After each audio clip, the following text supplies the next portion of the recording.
La majeure partie du site libre pour une exploitation future. D'ailleurs, il y a eu récemment un concours de piscine qui s'est fait en fait sur cette partie inférieure, qui était justement qui a été permise parce qu'on a laissé le site ouvert. Ensuite, le bâtiment, donc il s'implante le long du talus qui borde cette route de la vie creuse. Et, il trouve son entrée, on va dire, principale du côté du parking. Et puis, il trouve ici une série d'accès à des halles qui sont en relation avec la partie d'exploitation. Donc, en gros, il y a deux types de programmes. Un programme qui est plutôt administratif, qui se trouve dans la tête ici, qui donne sur le parking, et puis une partie qui va être plus d'exploitation dans des halles qui se poursuivent. La suivante, s'il te plaît. Donc là, on voit un petit peu comment se répartit le programme dans le bâtiment. Au niveau de la tête, donc l'idée c'était plutôt d'avoir des salles qui sont des bureaux ou des salles polyvalentes qui sont exploitées temporairement par différentes sociétés. La partie inférieure, la voirie, donc en relation avec le bâtiment qui est ici, le bâtiment existant. Et puis ensuite des halles de stockage pour les paysagistes, des serres, et puis un garde-meuble. Donc le tout se retrouve réuni sous un même toit. Suivante. Donc, simplement là, je présente rapidement les deux plans. Donc là, on a le plan du rez, ce qu'on appelle rez supérieur, c'est-à-dire le rez qui est en relation avec le parking, et le rez inférieur, donc, qui est le niveau auquel on se trouve maintenant. Donc le principe qui est mis en place, c'est que donc on trouve cette entrée sous le porte-à-faux ici, entrée principale, et puis ensuite les étages de la tête se développent selon un schéma de circulation en T, avec deux escaliers, un escalier principal et un escalier secondaire. La partie de la halle, donc on descend dans cet escalier-là, et on se retrouve ensuite dans ce couloir qui distribue ensuite toutes les halles. Donc on verra par la suite en fait un axe principal qui distribue ces halles. Suivante. Donc le concept de ce bâtiment, c'est de réunir tous les locaux sous un même toit. Donc il y a une seule même feuille qui se développe, qui forme la tête et puis qui forme ensuite les halles. Ces cassures, elles sont aussi liées à différents niveaux d'exploitation qui étaient demandés. Par exemple ici, dans la halle mécanique, il y avait une hauteur sous plafond qui était plus haute que la zone ici par exemple. Donc il y a aussi des différentes hauteurs qui ont été demandées, qui ont généré en fait cette forme.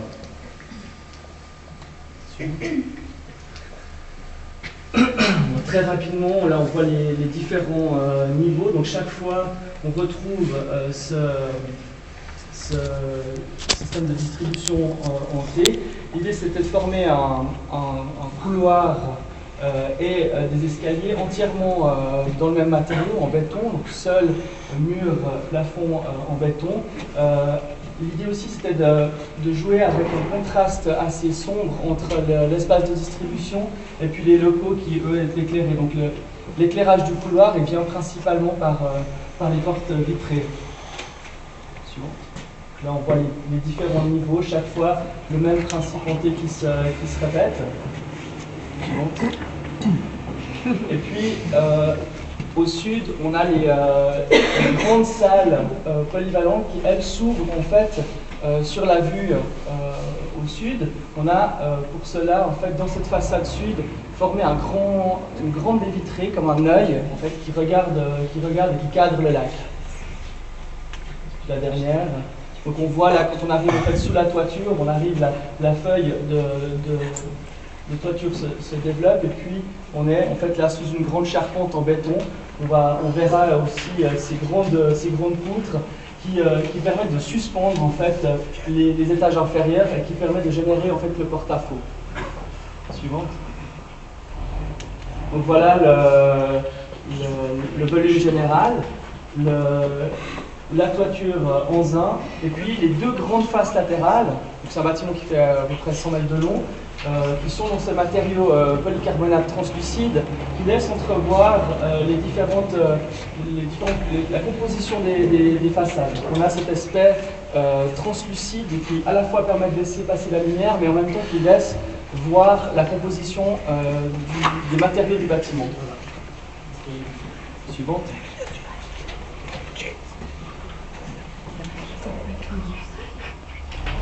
Donc ça c'est pour montrer qu'on travaille, on a travaillé ce projet, on travaille beaucoup en maquette.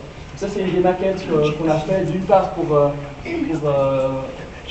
expérimenter un peu cette peau, mais aussi pour expérimenter la matérialité de la toiture à l'intérieur de la halle. Donc c'est 12 essais, un essai lisse, un essai avec des structures secondaires en bois apparentes. Suivante.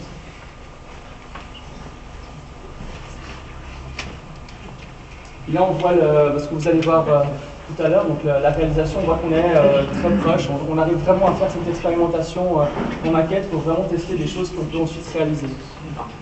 Suivant.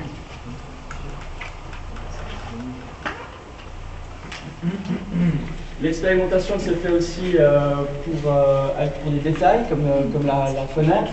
Donc ça, c'est pas exactement ce qui a été réalisé au niveau des fenêtres, mais c'est ce type de détail qu'on fait sur des maquettes au 20e ou même plus grandes. Là, pour celle-là, on a même fait une maquette à l'échelle 1:1 pour ensuite tester des encadrements, des embrasures. Maintenant, au niveau de l'énergétique du bâtiment, au niveau de la construction, ce qui est intéressant dans ce bâtiment, c'est qu'il y a différentes zones qui sont plus ou moins chauffées. On va dire que la partie des bureaux, c'est une zone forcément qui est chauffée. Et puis dans la halle, on a des zones qui sont soit tempérées, c'est-à-dire qu'il faut juste maintenir une température de travail, voire non chauffée, ça veut dire qu'on évite qu'il gèle, mais on n'a pas en fait de chauffage particulier. Donc ça se traduit en fait par différents détails constructifs et ça se traduit aussi par une épaisseur de peau qui varie. Suivant. Donc là, je présente un détail dans la zone froide, donc c'est la peau dans son plus simple appareil, si je puis dire.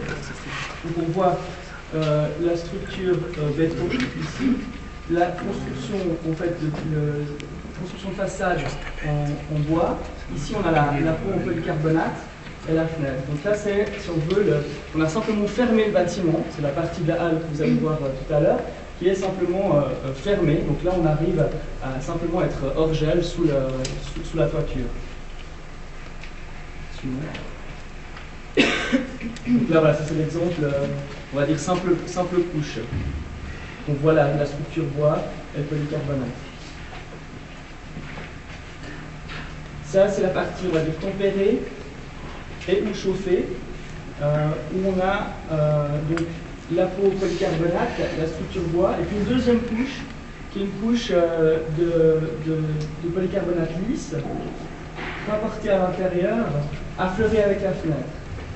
Donc ça nous permet, dans la halle, d'avoir des locaux qui sont tempérés, on n'a pas besoin de les chauffer excessivement. On a en fait cette couche ici d'air qui est emprisonnée entre les deux peaux, qui fait office d'isolation. Et puis on utilise ce même principe dans les locaux qui sont chauffés, donc dans le bâtiment de tête, le même principe qui nous permet d'obtenir une isolation convenable pour des locaux chauffés. Suivant.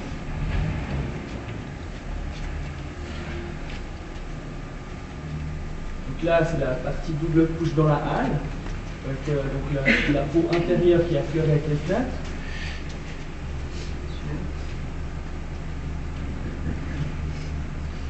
Et puis là, dans c'est un local qui est situé tout en haut, deuxième étage, où on a également cette deuxième peau à l'intérieur, dans un local chauffé.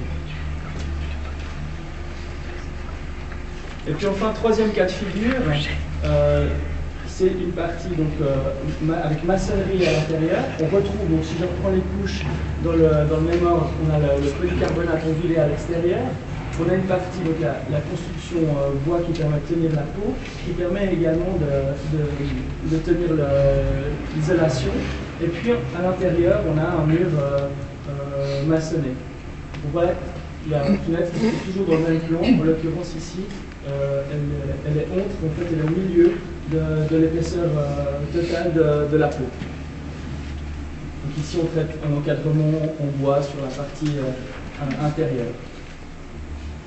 Donc là, cette photo résume un petit peu les différentes couches. C'est comme un écorché. On voit ici la construction bois, l'isolation qui est revêtue à l'extérieur de Chichetex, qui est en fait un matériau aggloméré ciment paille de bois. Et puis ici on a la partie néomate à l'intérieur, donc lisse. Donc ça c'est avant qu'on pose la façade à l'extérieur.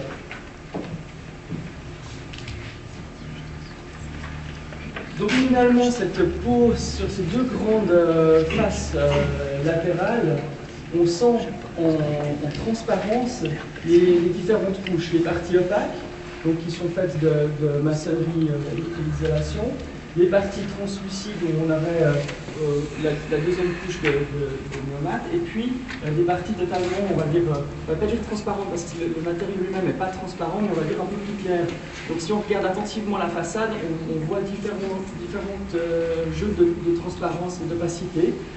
Jeu qui se retrouve aussi, on l'espère parce qu'on n'a pas encore éclairé le bâtiment, mais de nuit, c'est-à-dire qu'il va y avoir en fait dans cette façade-là des parties qui vont s'éclairer fortement, puis d'autres qui resteront sombres. Il y a également un concept écologique qui a été mis en place avec ce bâtiment, parce qu'il faut dire que c'est un bâtiment d'exploitation qui est utilisé aussi par les services de voirie de la commune.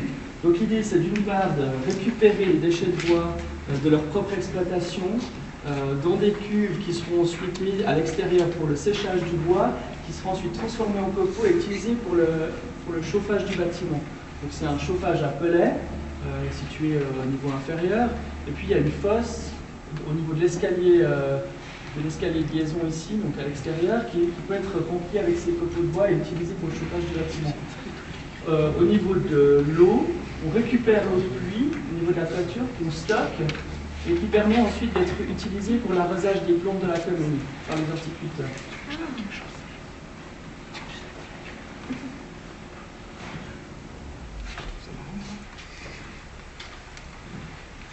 Donc voilà quelques photos du chantier. Ça me permettra aussi peut-être de nous poser des questions après dans la visite. Donc là, de nouveau un écorché, mais cette fois-ci, on voit, c'est la face de ce côté-là. Donc là, on voit la première construction en bois avec les fenêtres. En dessous, les portes industrielles, parce qu'il a fallu en fait, sur toute cette face-là intégrer aussi des grandes portes accordéons qui permettent le passage des véhicules notamment. Et puis le montage de cette peau. Donc cette peau, elle est relativement, la fixation, le montage de la peau est relativement simple, dans le sens où c'est simplement une peau qui est vissée sur la construction bois, mais elle a demandé quand même une certaine minutie au niveau du montage, puisqu'il fallait que les plaques au niveau des ondes se correspondent, et d'autant plus que certaines de ces plaques ont été montées sur ces châssis mécaniques en ouverture en accordéon, si on veut bien, avec tous les problèmes que ça pose de recouvrement et d'alignement des spires. Une autre chose dont je n'ai pas parlé, c'est que... Bonjour.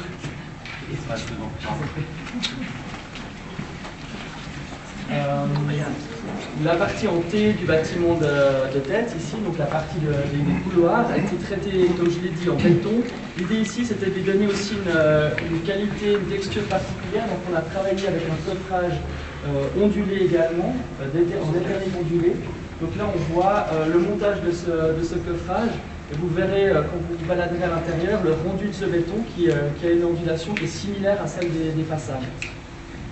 Donc je crois que l'image d'après, on voit le rendu. Voilà, ça donne un béton ondulé comme ça.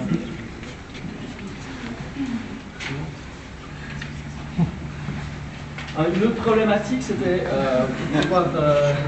pour pouvoir avoir le rendu d'un béton au mur et au plafond, on a évité tous les faux plafonds. Pour cela, en fait, on a noyé les techniques dans la dalle. Alors évidemment, ça demande une coordination technique très importante qui n'a pas toujours été bien faite. Et là, on voit par exemple que tout à coup, ça demande aussi au niveau des ingénieurs civils une grande attention au niveau de la composition du béton. Il faut utiliser des granulats plus fins. Il y a certains renforcements qui doivent être faits. À certains endroits, il y a tellement de tubes que c'est presque la gaine de ventilation qui tient la dalle. Donc voilà, on voit le type de problème que ça peut poser de pouvoir avoir un rendu tout béton sans contreplaqué. Je crois que la dernière image, je finis avec une image du couloir. Voilà, ça c'est justement l'effet qu'on aimerait obtenir à la fin. Donc même dans le rendu final de ce bâtiment, on peut travailler avec, vous le verrez, c'est des matériaux qui sont relativement bruts, et on essaie de garder en fait ce niveau de simplicité des matériaux. Donc finalement, le couloir va rester dans cette texture béton, le sol va être poncé. On pourra voir après un échantillon du ponçage qu'on a testé. Et puis la seule finesse dans les locaux qui sont les locaux de travail, c'est de mettre certains matériaux de finition comme des moquettes et de peindre simplement un mur. Voilà, donc on essaye de garder cette simplicité constructive qu'on voit dans le bâtiment et qu'on veut garder jusqu'à la fin. Donc il n'y a pas de gissage, il n'y a pas de faux plafond, enfin voilà. Je crois que j'ai fini avec ma présentation et on va faire une question. Est-ce que tu pourrais expliquer juste un petit peu la structure porteuse du bâtiment? Ouais, alors on se retrouve peut-être au plan général. Je reviens tout au début. Bon, en gros, si on prend simplement sur la coupe ici, voilà, reviens sur le plan.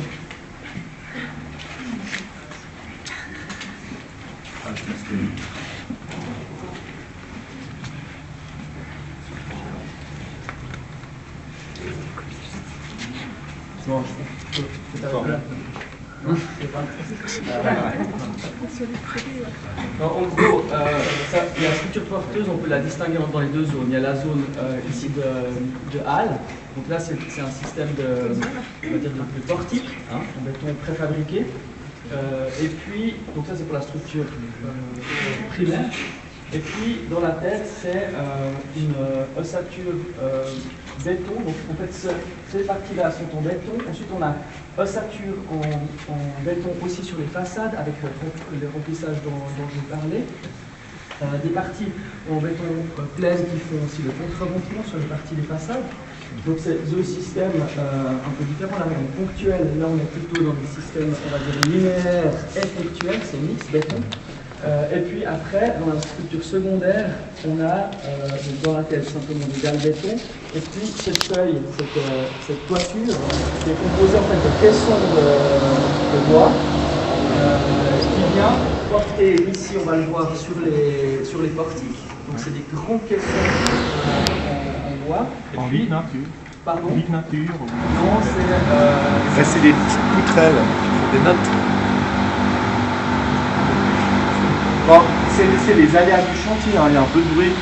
Mais pour répondre à la question de M. Bram par rapport au système secondaire de charpente qui compose la toiture, c'est une succession de poutrelles qui sont posées sur une feuille. Mais ça, peut-être qu'on va le voir précisément quand on fait le tour. C'est un caisson qui est composé en fait, en gros, d'un triplis, de l'engourde, et puis ensuite d'un plaquelage de bois. Donc, ça, c'est la composition sur du caisson. Voilà. Et ça tient, en fait, il est porté en fait, d'une travail. Et puis à la fin, et puis en toiture, c'est le même principe qui redescend. Simplement, on le verra aussi, on a ces poutres qui fonctionnent dans l'autre sens, dans la tête, tout en haut, puisqu'en fait, elles doivent aussi suspendre les dalles. En porte-à-faux. Voilà, exactement. Le porte-à-faux est également suspendu par ces grandes poutres en béton. C'est pour ça qu'elle fonctionne en fait peut-être dans l'autre sens. Je propose peut-être qu'à la limite des questions, on les fasse plus spécifiquement lors des tours, des visites. Vous allez là, voilà, là, voilà. Ça fait 2 groupes, c'est parfait. 2 fois 30. Nickel. Puis après, je sais pas, vous voulez.